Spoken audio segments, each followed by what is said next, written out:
While my cousins counted their millions and my brother signed papers for his new beach house, I stood there holding a moldy briefcase that looked like garbage. Everyone was laughing. My own mother whispered to my aunt that Uncle Vernon must have lost his mind before he died. But when I found that hidden compartment and saw what was inside, I became the only heir who truly understood why Vernon Holbrook was worth $22 million. The lawyer's office smelled like leather and disappointment that day. Mr. Garrison had just finished reading Uncle Vernon's will, and my family was buzzing with excitement about their inheritances. My brother Randall was already on his phone with a real estate agent, discussing which Miami property would give him the best return on investment. My cousin Dwayne was calculating how many Ferraris he could add to his collection. Even my teenage daughter Bethany was texting her friends about her college trust fund. And there I was, Mitchell Holbrook, 34 years old, high school history teacher, holding the handles of a briefcase that looked like it had survived both world wars and lost. The leather was cracked like dried mud, with green mold spots spreading across one corner. The brass clasps were so tarnished they looked black, and the smell coming from it made everyone step back when I picked it up. "Is that seriously it?" Dwayne said, not even trying to hide his amusement. "Mitch gets a briefcase that looks like it came from a dumpster?" My mother, Dorothy, always one to save face in public, patted my shoulder with a fake sympathy. "Vernon was always peculiar with his antiques, honey. Maybe it's worth something to a collector." But I could see the relief in her eyes. She'd gotten a $3 million Miami condo while her son, the one who actually visited Vernon every Sunday, got what looked like trash. The truth about Uncle Vernon was that nobody expected him to have money. For 40 years, he ran a cramped antique shop in downtown Baltimore, the kind of place where dust was part of the decor and every surface was covered with someone else's forgotten memories. He lived in a 2-room apartment above the shop, drove a 1992 Honda Civic until the day he died, and wore the same 3 suits on rotation for every family gathering. While my father built his construction empire and my brother Randall flipped houses for profit, Vernon spent his weekends at estate sales, examining broken clocks and tarnished silverware with the focus of a heart surgeon. The family called him Odd Vernon behind his back, sometimes to his face when Dwayne had too much wine at Christmas dinner. But I knew a different Vernon.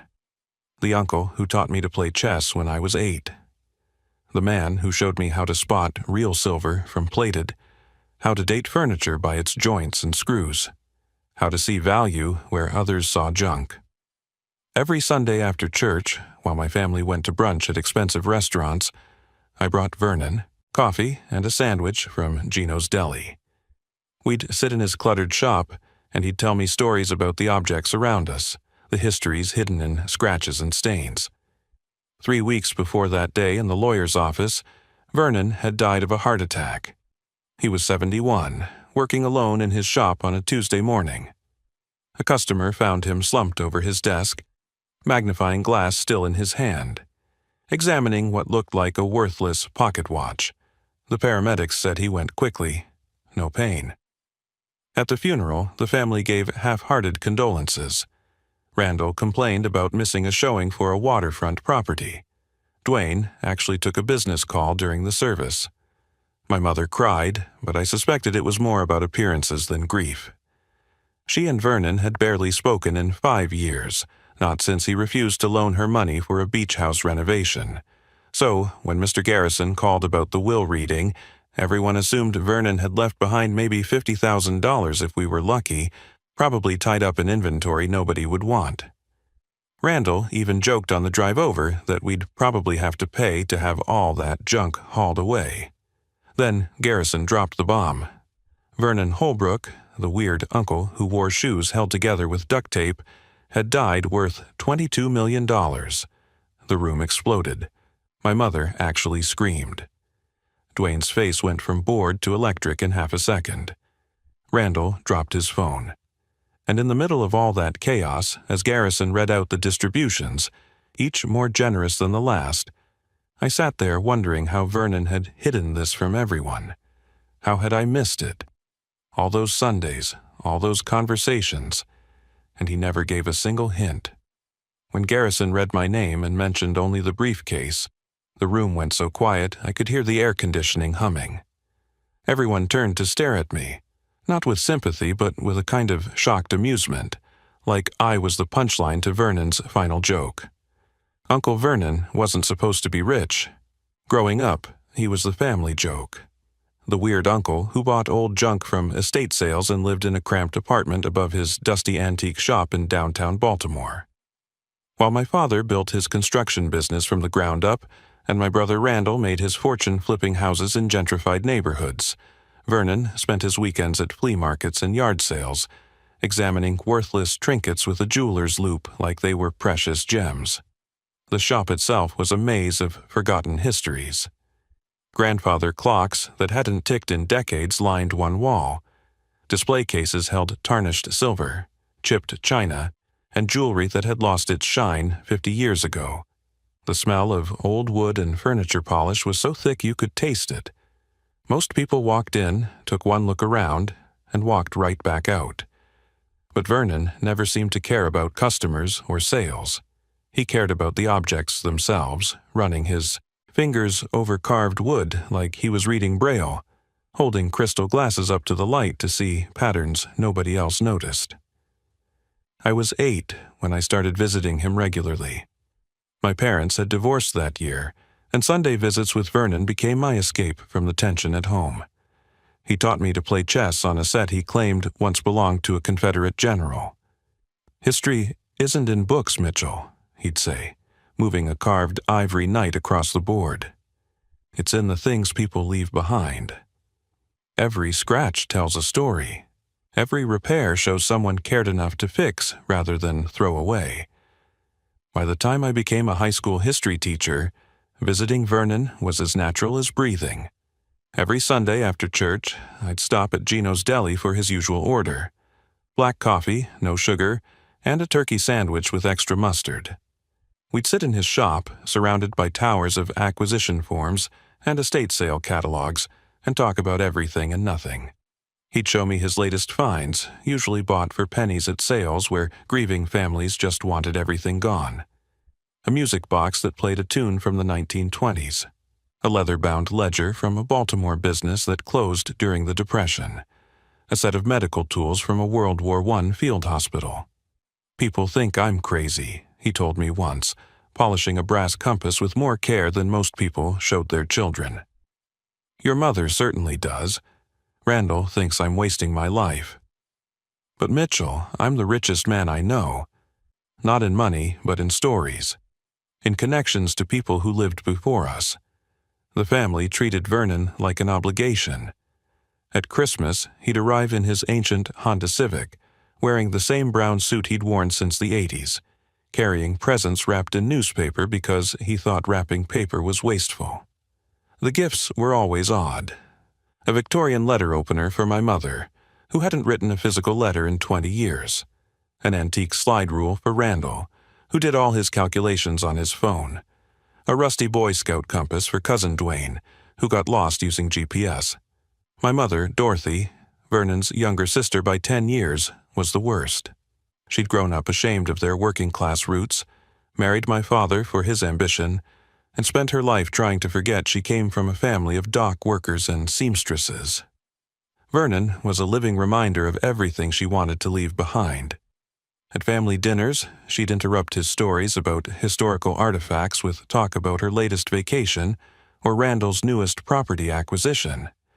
She'd roll her eyes when he got excited about some old photograph he'd authenticated.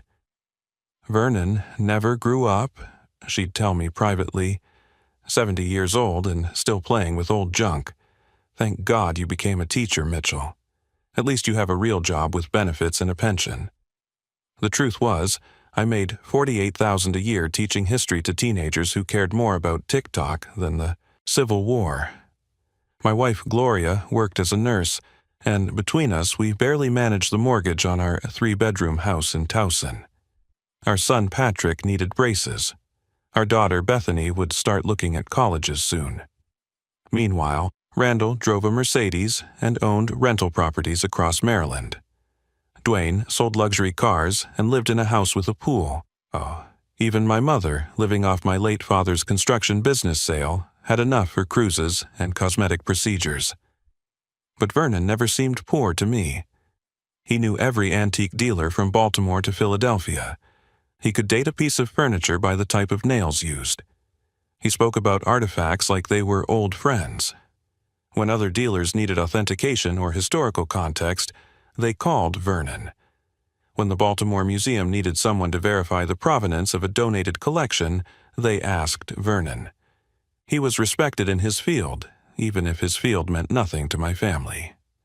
That's why the $22 million made no sense. Vernon wore shoes until the soles fell off. He ate the same sandwich every day. He hadn't renovated his shop or apartment in 30 years. Where had the money come from? And why had he hidden it from everyone, even me? There was no cash in the briefcase. When I got home from the lawyer's office, I set it on my kitchen table and opened it immediately, my family crowding around me with a mixture of hope and skepticism. The interior was worse than the outside. Water damage had warped the leather dividers, and black mold covered what might have once been silk lining.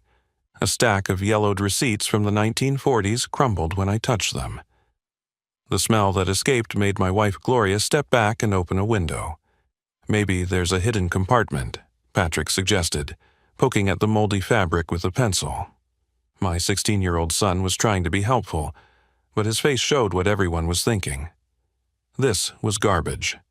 Uncle Vernon had given me actual garbage while everyone else got millions. Bethany, my 14-year-old daughter, was more direct. "Dad, why would Uncle Vernon do this to you? You were the only one who actually liked him." I didn't have an answer. That night, after Gloria and the kids had gone to bed, I sat alone in my garage, staring at the briefcase under the harsh fluorescent light. My phone kept buzzing with messages. Randall sent a photo of the paperwork for his $4 million stock portfolio with the caption, "Sorry about your luck, little brother." Dwayne posted on Facebook about his inherited vintage car collection, making sure to tag me. My mother called 3 times, each message dripping with false concern about how I was handling the disappointment. The worst part was the doubt creeping into my mind. Had I misread my relationship with Vernon? Were all those Sundays just me being a naive fool while he secretly laughed at my attention? The man left his grandniece, who he'd met exactly twice, $500,000 for college. He left me a briefcase that looked like it had been pulled from a landfill. By Thursday, word had spread through the family grapevine. My Aunt Lucille called to say how unusual Vernon's choices were. My cousin Terence, who hadn't spoken to me in 3 years, suddenly wanted to have lunch to catch up and probably gloat.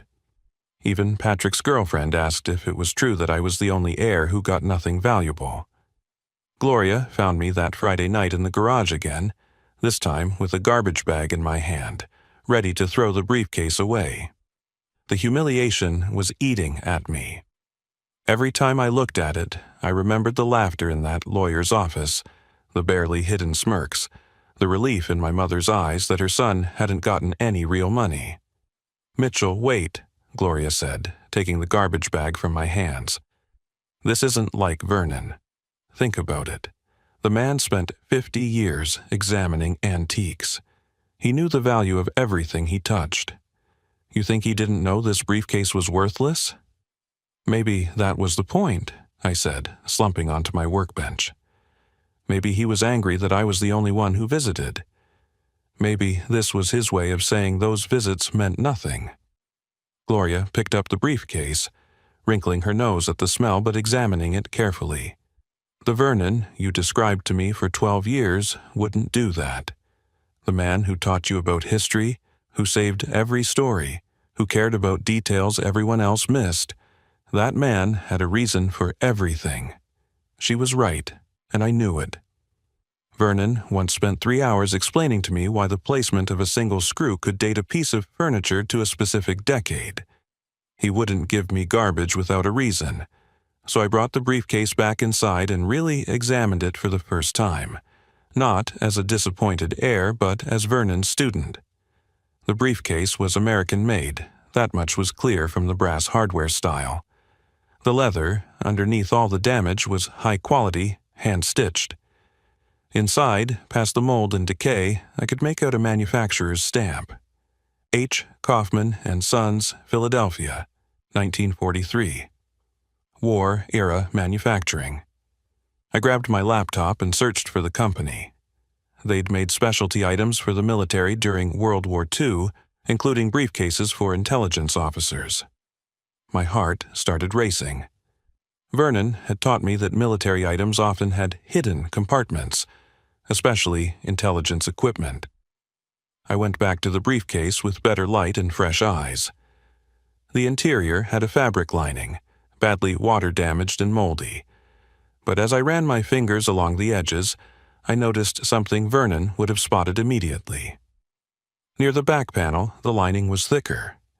The stitching was different too, newer thread, darker than the original, hidden under a fold of fabric. Someone had modified this briefcase after it was manufactured, and that someone had used a stitching technique Vernon had shown me years ago, a way to create an invisible seam that only someone looking for it would find. My hands were trembling as I got a knife from the kitchen. Gloria watched as I carefully cut along the hidden stitches, revealing exactly what I'd hoped to find: a concealed compartment, and inside it, an envelope and something wrapped in oilcloth. I got a knife from the kitchen and carefully cut the stitches along the hidden seam. My hands were shaking so badly that Gloria had to hold the briefcase steady. Behind the fabric was a slim compartment, expertly concealed, and inside that compartment was an envelope, yellow with age, and something wrapped in oilcloth that felt solid and heavy. The envelope contained a letter in Vernon's shaky handwriting, the same careful script I'd seen on thousands of acquisition forms and authentication certificates. Gloria read over my shoulder as I held the paper under the desk lamp. "Mitchell, if you're reading this, you found what everyone else would have thrown away. Good. The briefcase belonged to Stanley Rourke, a World War II intelligence officer.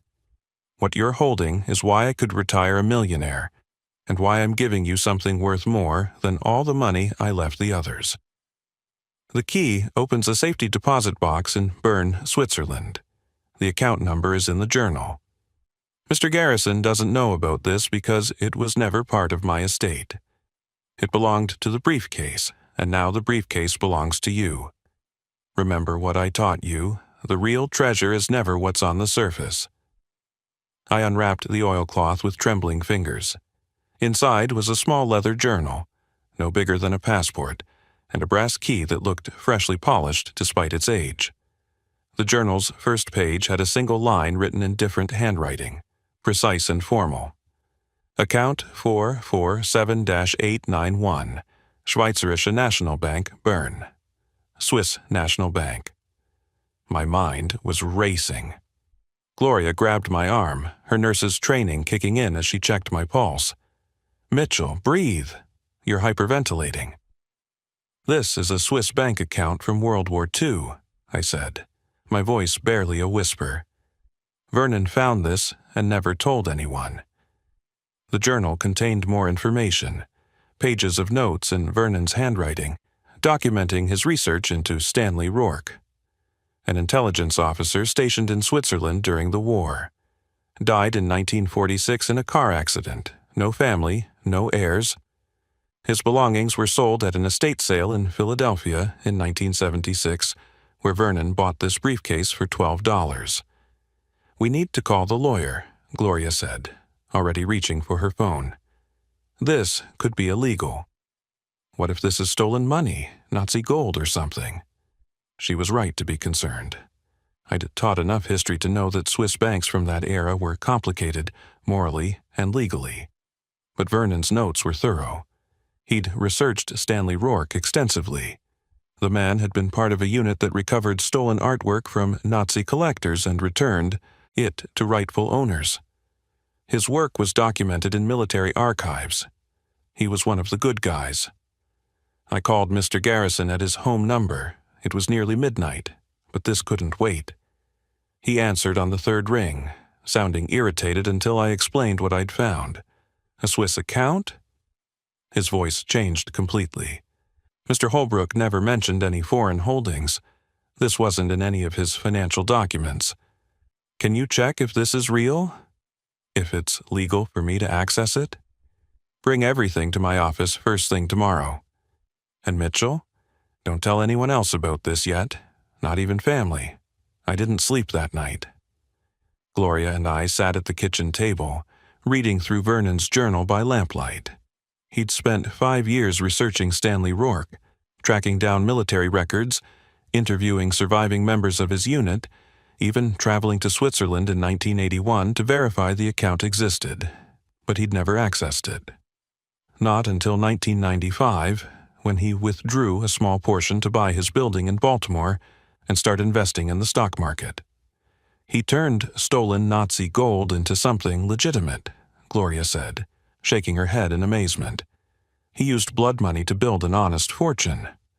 No, I said, reading more carefully. Look at this. Rourke's payment came from the Allied forces, payment for recovered artwork that was returned. This was legitimate military payment that just got lost in bureaucracy when Rourke died. Vernon didn't steal anything. He found treasure in trash, just like he always said. The next morning, I arrived at Garrison's office before it opened.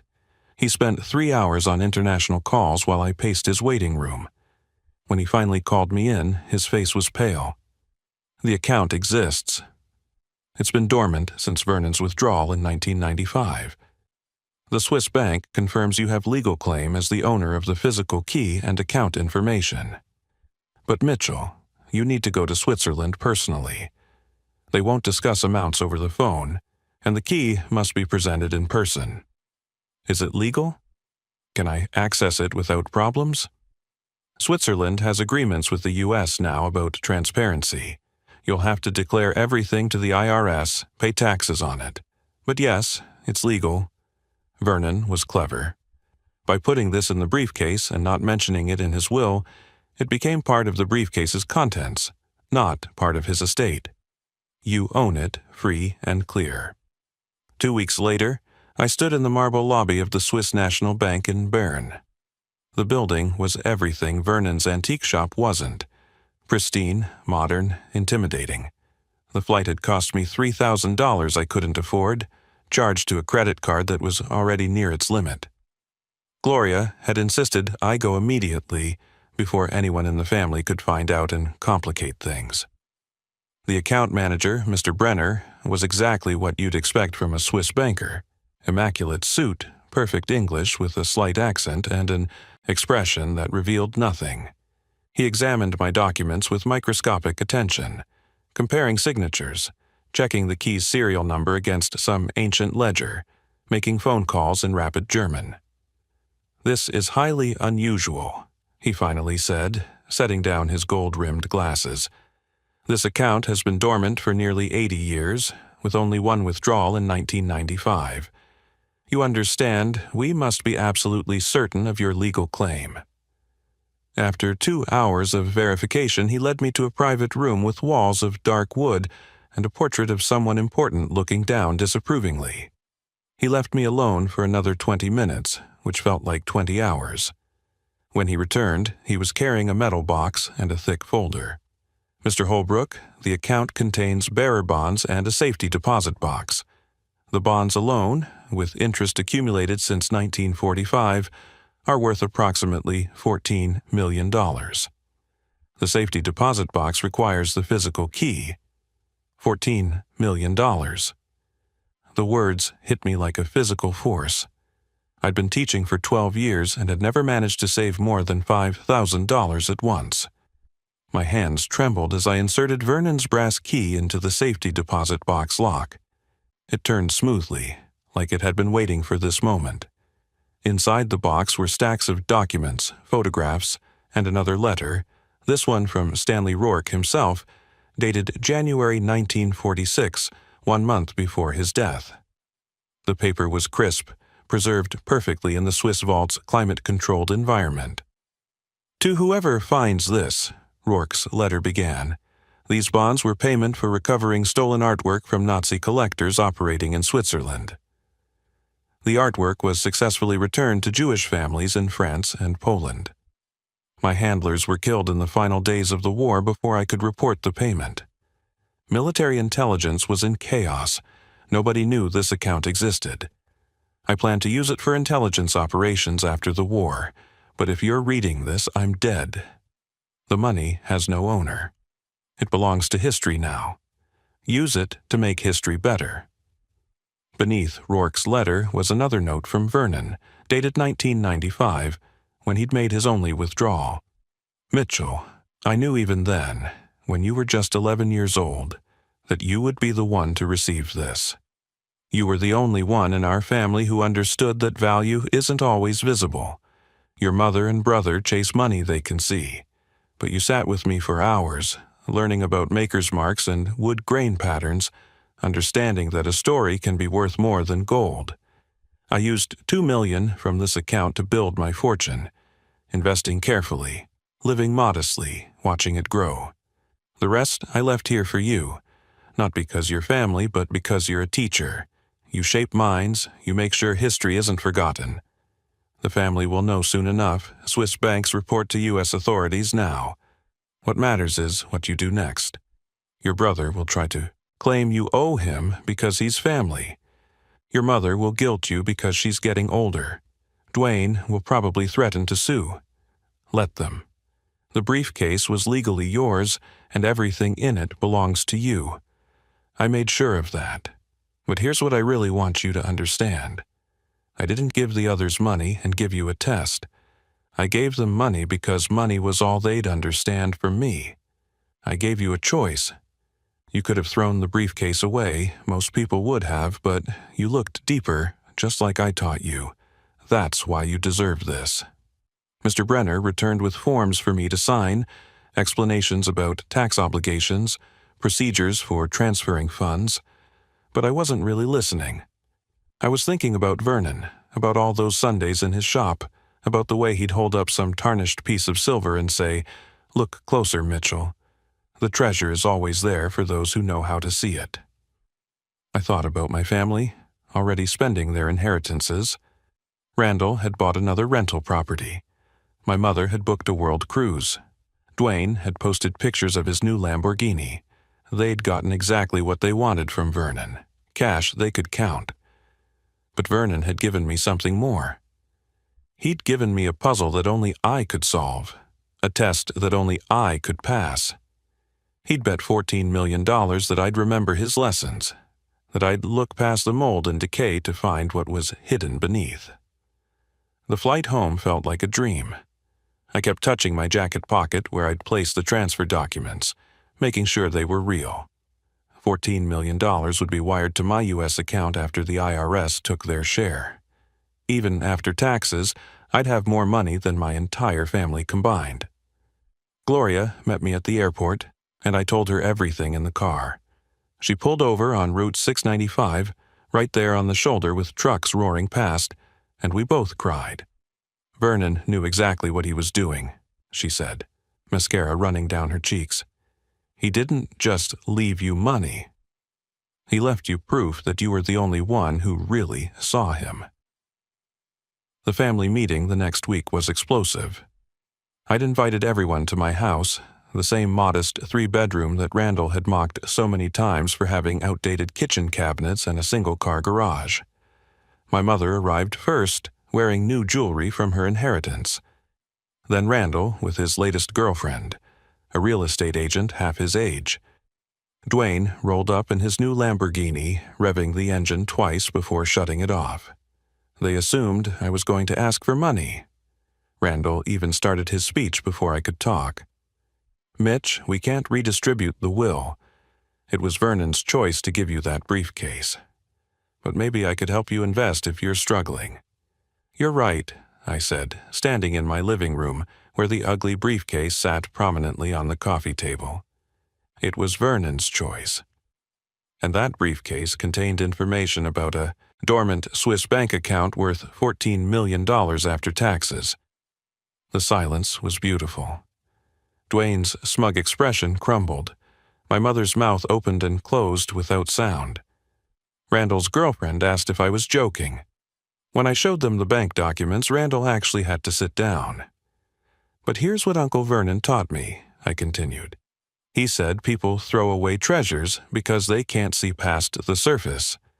Every single one of you saw that briefcase and laughed. You saw Vernon as a crazy old man hoarding junk. But Vernon saw me visiting him every Sunday, not for money, but for company, and he left me not just wealth, but a lesson about seeing value where others see nothing." My mother tried to speak, her voice cracking. "Mitchell, surely family means something. I'm your mother. Vernon was my brother." "Family meant so much to Vernon that he left you $3 million, I replied. "That's more than most people see in a lifetime. Be grateful for what you have." Dwayne threatened to contest the will until Mr. Garrison, who I'd invited for exactly this purpose, explained that the Swiss account was never part of the estate. It was contents of the briefcase, like finding cash in a gifted wallet. Completely legal, completely mine. But I wasn't done. "I'm keeping $2 million for Bethany and Patrick's education and future. Gloria and I will use another $1 million to pay off this house and maybe travel somewhere besides Ocean City for once. But the rest is going to establish the Vernon Holbrook Foundation for Vocational Education. Kids who want to learn trades like antique restoration, woodworking, historical preservation, and other skills Vernon valued will get full scholarships." "You're giving it away?" Randall was incredulous. "You're giving away $11 million? "I'm investing it in what Vernon believed in. Preserving the past, teaching skills that matter, helping kids see value in things others overlook. The first scholarship is already designated for Jerome Washington, a kid from Vernon's old neighborhood who wants to become a museum curator but couldn't afford community college." They left one by one, Dwayne peeling out dramatically, Randall muttering about idiotic decisions, my mother crying real tears now, but not for Vernon. Only Bethany stayed behind, my brilliant daughter who'd inherited Vernon's eye for detail. "Dad," she said, picking up the moldy briefcase with reverence, "Uncle Vernon didn't test you. He honored you. He knew you were the only one who'd look deeper." 6 months later, at the Foundation's first scholarship ceremony, I told the story of the briefcase to an audience of students, teachers, and donors.